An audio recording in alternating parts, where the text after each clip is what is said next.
Nah, terus kenapa sudah minum obat kolesterol dan lain-lain kok masih stroke dan jantung? Berapa banyak kita melihat berita tetangga kita, artis dan sebagainya, tokoh-tokoh penting berobat terus ya, hipertensi, dia minum obat-obat penurun tensi, pengecek darah, kok dia masih serangan jantung dan ring jantung. Question,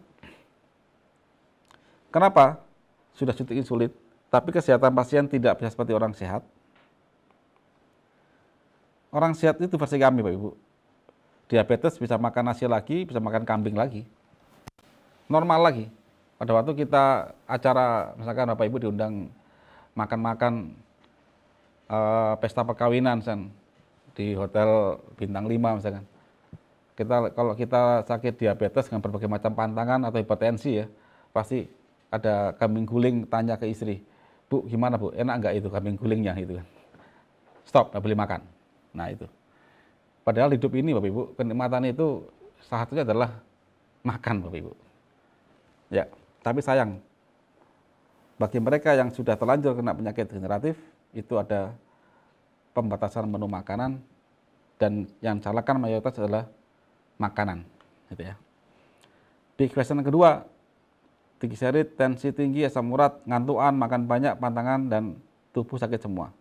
Kemudian masih terjadi luka yang sulit disembuhkan ya. Jika diabetes itu, ini saya perjelas ya. Jika diabetes itu hanya kurang insulin, maka pasien yang suntik insulin akan sehat seperti sebelum diabetes. Ini. Artinya, kalau kita saat ini fokus ke insulin, bahkan yang didengung-dengungkan di masyarakat, Anda diabetes itu karena pankreas mati sehingga dia gagal membuat insulin, mestinya Bapak Ibu, orang yang suntik insulin sudah selesai masalahnya. Tidak ada masalah yang lain. Sembuh mestinya dia. Nah, masalah dia insulin tiap hari, tapi dia sehat.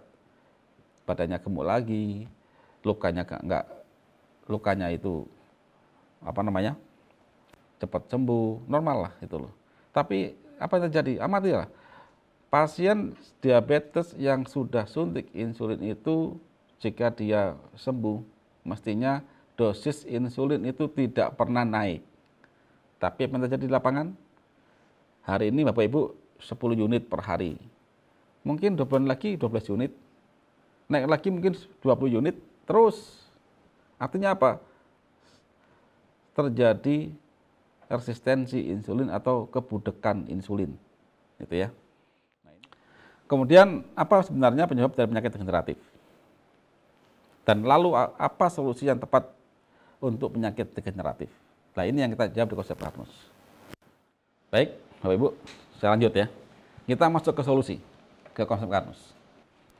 Tadi saya sebutkan, kita kaji dulu beberapa studi kasus ya tentang diabetes dan apa itu penyakit degeneratif. Yang saya ulas tadi adalah diabetes. Itu salah satu dari sekian banyak penyakit degeneratif ya. Oke, sekarang apa solusinya? Apakah ada suatu metode yang bisa menyelesaikan semua masalah? Mulai diabetes, hipertensi, osteoartritis, osteoporosis, penuaan dini, dan sebagainya. Kami menemukan bahwa sumber segala penyakit adalah al-baradah, atau jeleknya pencernaan makanan. Yang kedua adalah tidaklah Allah menurunkan penyakit itu kecuali dia juga ada penawarnya. Nah, kita pelajari, alhamdulillah kita terkumpul suatu algoritma metodologi bahwa ada kekeliruan ya dalam memahami kinerja tubuh manusia sesuai dengan sunatullah yang sudah Allah sematkan dalam sistem tubuh manusia. Ini problemnya. Kami mencatat ada kesalahan dalam memahami kinerja tubuh manusia sesuai dengan sunatullah yang sudah Allah sematkan dalam sistem tubuh manusia. Kemudian kita mempelajari cara kerja tubuh manusia apa adanya, berlandaskan multidisiplin ilmu dasar, bukan bersumber dari jurnal penelitian derivat. Nah ini, kita disuruh berpikir di sini Bapak Ibu tentang alam semesta. Akhirnya lahirlah konsep Karnus ini. Oke. Apa itu konsep Karnus?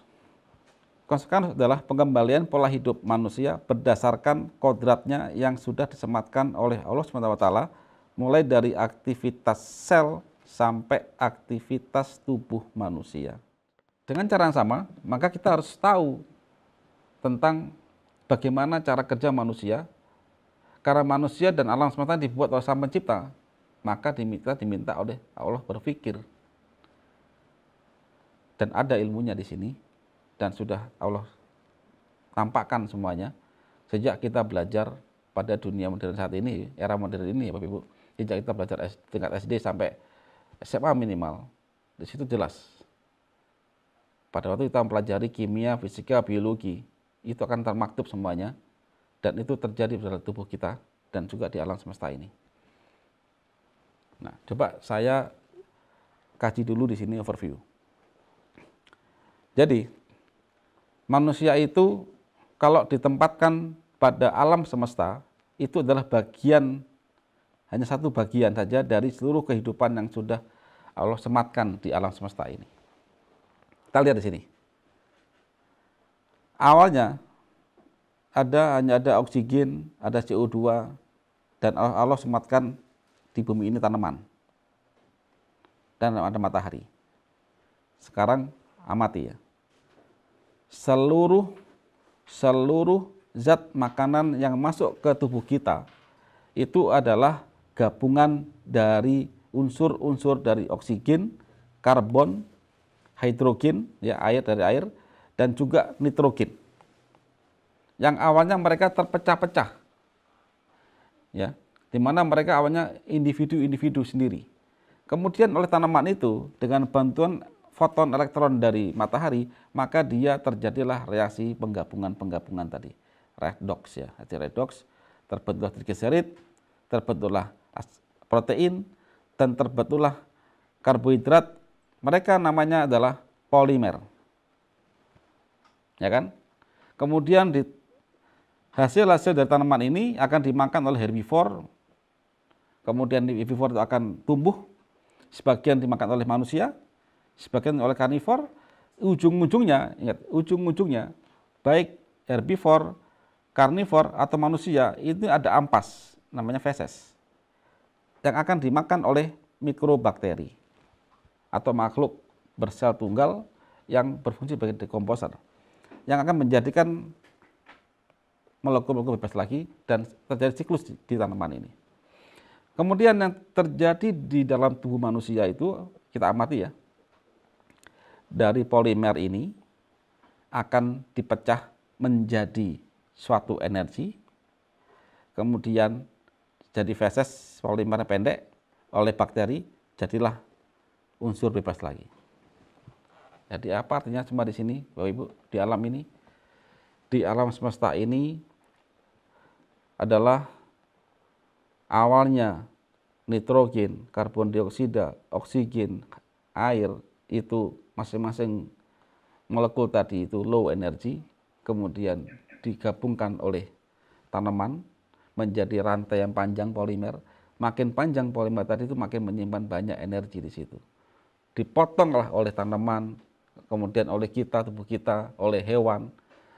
Sebagian potongan tadi menjadi energi kita untuk hidup, bergerak dan sebagainya. Sebagian ampas tetap menjadi feses. Feses kemudian diolah lagi, dipecah lagi karena dia masih agak panjang di situ, ya, menjadi unsur bebas lagi. Dan balik tanam lagi dibantu oleh matahari.